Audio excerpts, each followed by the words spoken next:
Hello everyone and welcome to Chetan Bharat Learning and welcome to our series AS Government Exams with CBL।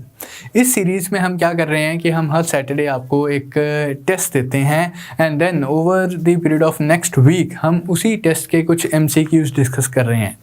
Idea ये है कि maximum आपकी MCQ practice करवाई जाए and उसी MCQ practice के लिए हम डेली बेसिस पे कुछ MCQs आपके साथ डिस्कस करते हैं। तो इसी तरह का और भी एक्साइटिंग कंटेंट एक्सेस करने के लिए आप हमारी वेबसाइट पे विज़िट कर सकते हैं या दिए गए नंबर पे आप हमें कॉल कर सकते हैं। तो स्टार्ट करते हैं आज के MCQs। तो हमारा क्वेश्चन है, the Himalayan mountain range is an example of residual mountain, block mountain, fold mountain या the volcanic mountain. Types of mountains के इंडेक्स में क्वेश्चन है। हिमालयन माउंटेन रेंजेस किस तरह के माउंटेन सिस्टम की एग्जाम्पल है? Residual, block, fold and volcanic. अगर आपको इनकी डेफिनेशन पता है तो it will be very easy for you to answer this question. Himalayan mountains are an example of fold mountains, young fold mountains बोलते हैं। क्यों? क्योंकि हिमालयास किस तरह से बने हैं? Indo Australian and Eurasian plates जब क्लैश करती हैं according to the plate tectonics theory, जब वो प्लेट्स क्लैश करती हैं तो जो बीच की सरफेस थी, जो बीच की स्पेस थी, वो फोल्ड अप हो जाती है। Crust of the earth it gets folded in the form of fold mountain chain known as Himalayas. तो इसका आंसर रहेगा fold mountains. Next, the sea which existed in the place of Himalayas was Red Sea, Arabian Sea, Tethys Sea, Dead Sea. अब यहाँ पर last question की explanation में मैंने intentionally इस चीज़ का जिक्र नहीं किया क्योंकि अगला क्वेश्चन इसी कंटेक्स्ट में था कि यहाँ से let's say Indo Australian plate ये इधर मूव कर रही है, यहाँ पर ऑलरेडी बीच में यूरेशियन प्लेट है, ये अपनी जगह पर स्टिल खड़ी हुई है। इंडो ऑस्ट्रेलियन प्लेट इस तरफ आ रही है।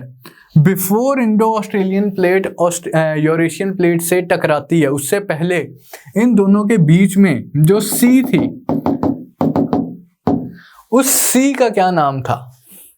वो क्वेश्चन है हमें। Red Sea, Arabian Sea, Tethys सी या डेड सी?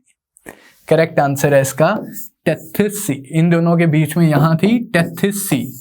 तो लेकिन इवेंचुअली जब ये दोनों प्लेट्स क्लैश करती हैं तो टेथिस सी भी एलिमिनेट हो जाती है एंड टेथिस सी के जो सेडिमेंट्स वगैरह थे वो सारे फोल्ड हो जाते हैं in the form of Himalayan mountain range.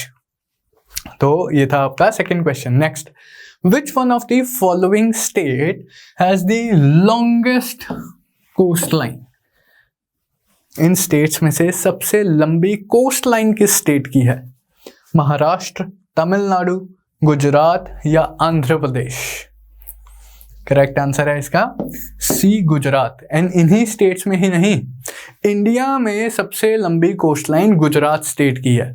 Options कोई भी हो, इसका आंसर गुजरात ही होने वाला था because Gujarat has the longest coast line in India. Next, Indian standard time relates to. हर कंट्री का अपना स्टैंडर्ड टाइम होता है। मल्टीपल टाइम जोन्स भी हो सकते हैं एक कंट्री में, लेकिन हर टाइम जोन मतलब ये जो टाइम जोन्स बनते हैं किसी पर्टिकुलर लॉन्गिट्यूड के हिसाब से अपना टाइम इनका टाइम कैलकुलेट किया जाता है। तो जो इंडिया का स्टैंडर्ड टाइम है वो किस लॉन्गिट्यूड के कंटेक्स्ट में डिसाइड किया जाता है? 75.5 degrees east longitude, 82.5 degrees east longitude, 90.5 degrees east longitude या 0 डिग्रीज लॉन्गिट्यूड? हाँ जी, ये तो इजी फैक्चुअल क्वेश्चन था, आई गेस सबको आता होगा। करेक्ट आंसर है इसका 82.5 डिग्रीज ईस्ट लॉन्गिट्यूड। इसको इंडियन स्टैंडर्ड मेरिडियन बोलते हैं एंड इस लॉन्गिट्यूड के कंटेक्स्ट में जो टाइम है that is the Indian standard time. And अब कौन बताएगा कि ग्रीनविच मीन टाइम के कंटेक्स्ट में इंडियन स्टैंडर्ड टाइम का डिफरेंस कितना है? ये तो आई गेस पता होगा, इजी है ये भी। 5.5 hours, 5.5 hours, 5 hours 30 minutes ahead है या बिहाइंड है, ये बताना है आप लोगों को। IST Indian standard time is 5.5 hours ahead of GMT या behind GMT? 5.5 hours ahead of GMT.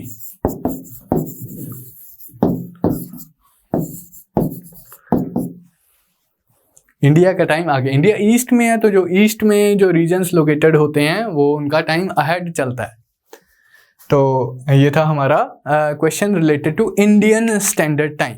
Next question, Zojila pass, the famous Zojila pass किन दो रीजन्स को, किन दो सिटीज को कनेक्ट करता है? Srinagar and Leh, Arunachal Pradesh and Tibet, Chamba and Spiti, या कालिम्पोंग एंड लासा, कालिम्पोंग वेस्ट बंगाल वाले रीजन में, लासा तिब्बत वाले रीजन में, किन दो रीजन्स या सिटीज को कनेक्ट करता है जोजिला पास? करेक्ट आंसर है इसका ए, श्रीनगर एंड लेह। श्रीनगर से लेह अगर आप जाते हैं तो सोनमार्ग क्रॉस करके श्रीनगर लेह हाईवे के ऊपर ही ये पास है, जोजिला पास। इनफैक्ट इसी पास का इस्तेमाल करके हमने श्रीनगर एंड लेह को कनेक्ट किया हुआ है। यहाँ भी आजकल टनल बनाने का प्रोजेक्ट चल रहा है। तो Srinagar and Leh would be the answer to this question. तो ये थे हमारे आज के सेशन के MCQs। I'll see you next time with next set of questions. Till then, keep on working hard, keep on revising whatever you are studying, and yes, keep on practicing as many MCQs as possible. So that's all from my side. Thank you and all the best.